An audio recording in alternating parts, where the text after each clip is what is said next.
gue. No, rebirth itu bukan itu. Rebirth itu adalah kalau adalah state dimana diri gue ya udah gue ngelepasin apa yang gue tahu, gue ngelepasin semua catatan-catatan gue, pengetahuan-pengetahuan yang gue pernah.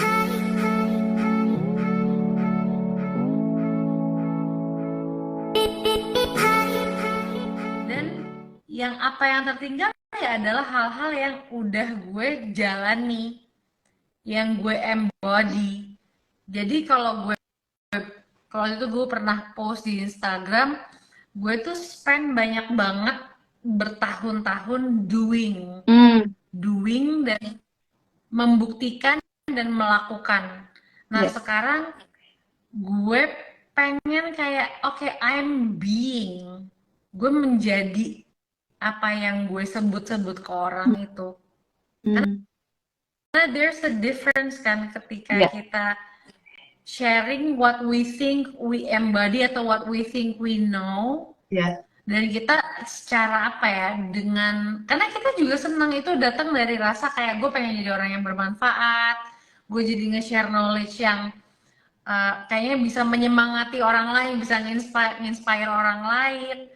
Tapi it's two very different things when you are saying those things and you are being those things.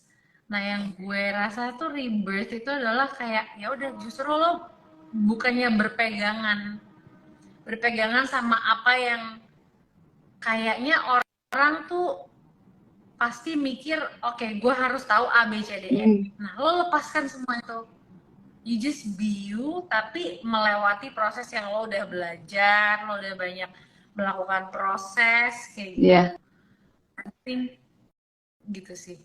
Iya, makanya ada istilah kita ini human being ya, bukan human doing gitu. You just be you. Dan menurut gue juga ini bakal ngefek banget sama gimana saat kita pengen sharing message kita, saat kita pengen ngebantu orang gitu. Itu bakal kelihatan banget efeknya karena tadi lo bilang istilahnya tuh embody kan. Kalau bahasa Indonesianya apa sih embody? Anda juga sudah menjadi makanya gitu kan. Iya, sudah jadi bagian dari lo gitu. Bener kan?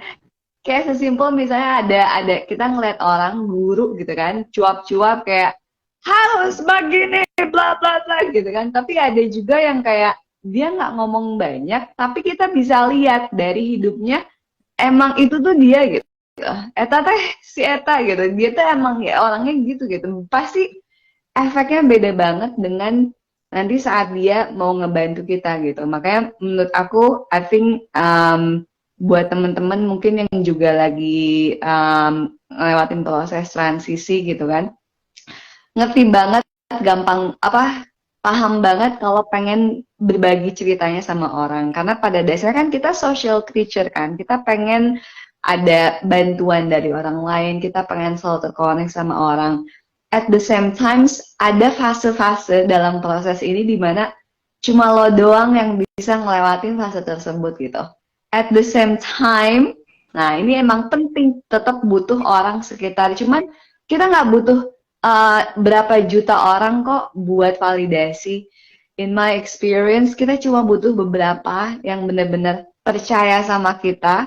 Karena orang sekitar kita, apalagi yang paling dekat, it really influence us gitu kan. Our growth, our mindset. Makanya ada istilah 5 orang terdekat kita tuh, kita jadi mereka. Their reflection of us gitu. Makanya penting banget juga buat pikir gitu kan sama orang yang surrounding kita. Apalagi lewat proses kayak gini, kebayang lo lagi jadi ular misalnya gitu kan, lagi-lagi ular yang transformasi tadi, yang lagi shedding skinnya gitu kan, itu kan fragile banget kan, itu fase yang lo sensitif banget gitu, vulnerable banget gitu. Terus bayangin kalau ular aja dia tahu, oh gue mau transformasi nih gitu, gue harus nyari tempat aman, gue harus nyari tempat yang nggak ada. Biasanya kan gue yang makan orang gue jadi pemangsa nih, tapi ini gue lagi sensitif banget gue lebih vulnerable. Kalau dalam fase itu, gue malah bisa yang jadi dimangsa sama dunia sekitar gitu. Dalam konteks ini memang teman-teman, this is the time when you need to, kayak Caca bilang, take time for yourself. Nanti ada waktunya buat dibagi sama orang, buat lebih come out of there. Tapi kayak ular aja nggak tiba-tiba ganti kulitnya tengah jalan gitu kan. Nanti digaret ini sama mobil apa gitu kan. Ada elang yang makan lo gitu. So there are times in this process yang mana emang lo harus sendiri di corner gitu kan, di pojokan, yang penting aman gitu. Nah, bisa misalnya lo bilang sama teman-teman terdekat lo kayak, gue butuh support, gue lagi ngelewatin proses ini yang vulnerable, yang agak challenging, tapi gue tuh harus gue lewatin. Dan kalau bisa gue tambahin, dari perspektif kesehatan holistik, ada hal-hal yang praktikal yang bisa teman-teman lakuin, dan I do that, and I'm sure Caca did this as well, buat ngebantu proses transformasi ini. Yang pertama, kalau prinsipal di Ayurveda ini adalah when we go through changes, itu dia bisa nge-trigger rasa takut kan, rasa anxiety, maybe even worry gitu. So, there are practices yang bisa kita lakuin justru buat soothing rasa takut ini, yang mana bukan takutnya dipendem, takutnya jangan di-suppress, karena the more you suppress, dia kayak gunung Merapi gitu kan, yang kalau misalnya ditahan-tahan dia malah meledak gitu. Jadi it's good that you release that, kayak tadi Caca bilang, breath practice, be aware sama cara nafasnya gimana, journaling gitu kan. And then another thing is sleep early, wake up early. Begadang itu bahkan increase rasa takut. Karena sebenarnya saat kita tidur, jadi kalau bahkan dari Chinese medicine ada istilahnya organ clock, di mana dalam waktu-waktu tertentu dalam 20 jam kita, itu tuh ada organ-organ tertentu yang teraktivasi. Nah, sekitar jam 11 sampai jam 1, organ yang malam ya, yang keaktifasi itu adalah organ hati dan juga gallbladder, limpa, yang mana mereka tuh bertanggung jawab untuk detoksifikasi. Nah, people think detoxification badan itu cuma buat detoksifikasi badan fisik, tapi sebenarnya dia ngedetox pikiran kita, emosi kita, hal-hal yang kita alamin dalam satu hari itu gitu. Nah, kebayang lo ngelewatin misalnya habis putus, habis ngelewatin fase apa kerjaan di kantor, apalah gitu, and you going through a lot of changes gitu. Terus lo kagak tidur gitu, badannya nggak ngeproses apa yang tadi dialamin gitu. Makanya pernah nggak sih kayak seharian sedih, begadang, besoknya makin sedih, makin berat gitu kan, badannya makin gede, karena kita nggak ngasih badan kita buat ngeproses hal tersebut. Jadi penting buat tidur nggak begadang, lebih tepatnya jam 10 ideally udah di tempat tidur. Makanya Caca harus cepet tidur kan. Kayak kita akan mengakhiri segera. Dan juga pentingnya bangun pagi. Nah, bangun paginya ini ideally the latest around sunset, karena tidurnya bangunnya sunset, Nep.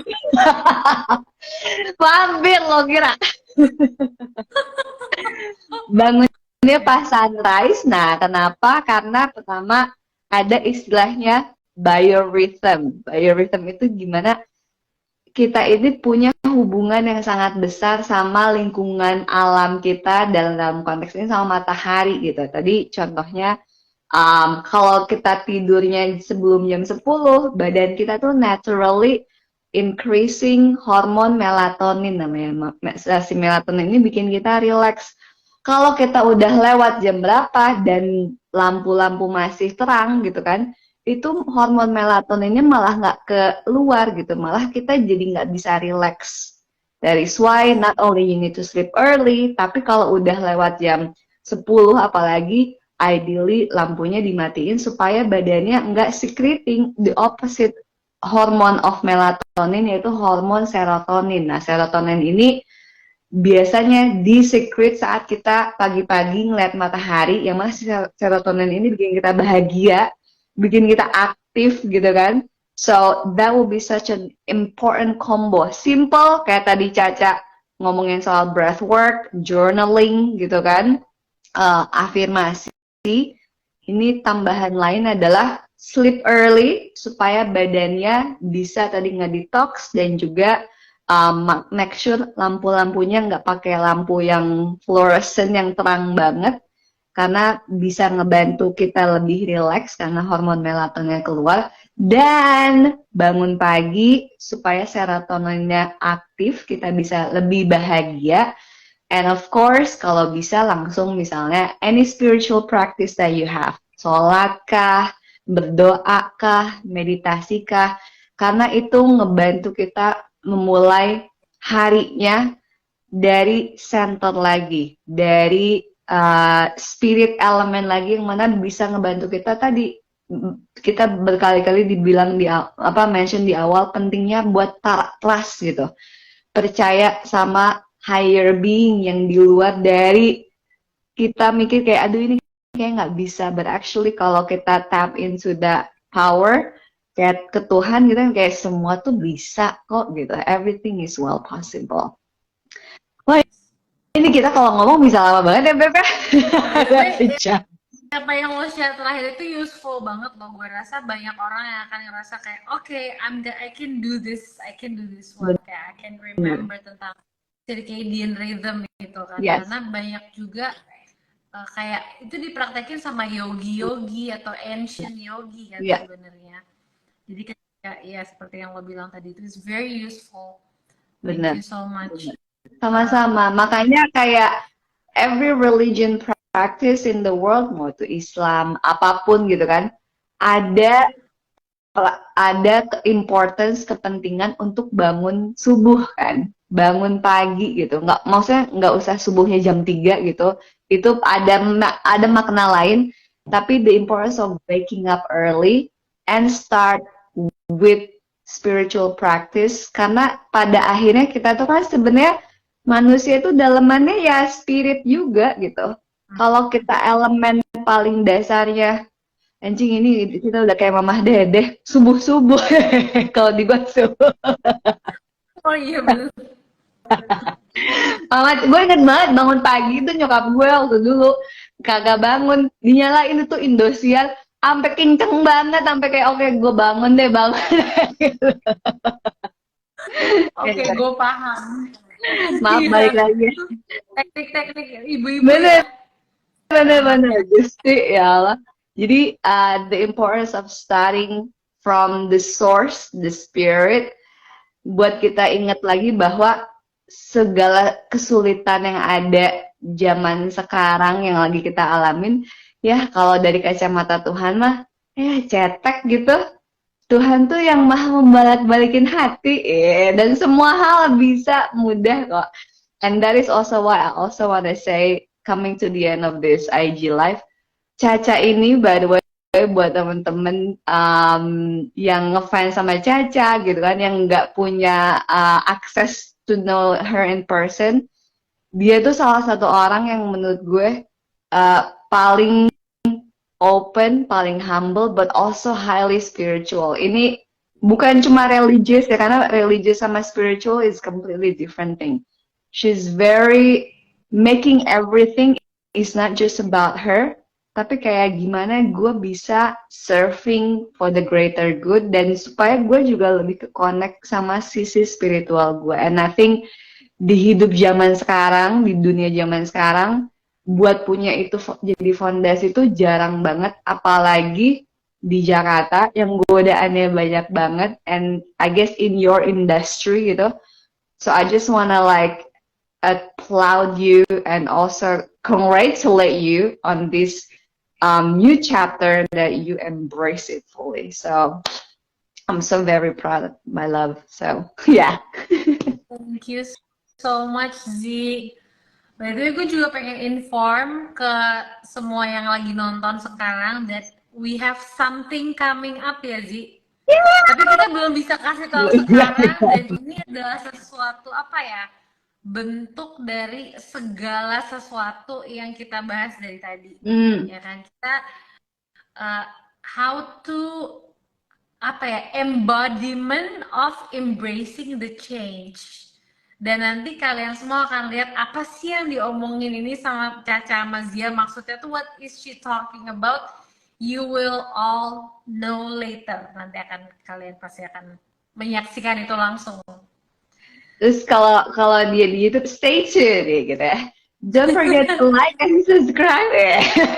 Stay tune. By the way, thank you for your time, Z. Sama-sama, oh my God. It has been an honor, by the way. Ini pertama kali kita IG live. Ini honestly, gue kaget bahwa kita bisa se-easy ini gitu loh. And I'm looking forward for this project. The secret still, but I think it's gonna be really, really, really fun judging from this interaction and everything that we've done. Thank you. Nanti pakai bahasa Indonesia dan bahasa Sunda ya, Beb ya. Bahasa Inggrisnya akan lebih kurang karena biasanya suka ada yang komen ke nggak ngerti terjemahin ya. Nanti terjemahinnya bahasa Sunda, silakan. Oke, jadi subtitle pakai bahasa Sunda ya. Oh my God. Oke, thank you so much buat dari tadi ngobrolnya, semua knowledge-nya, insight-nya, inspiration-nya.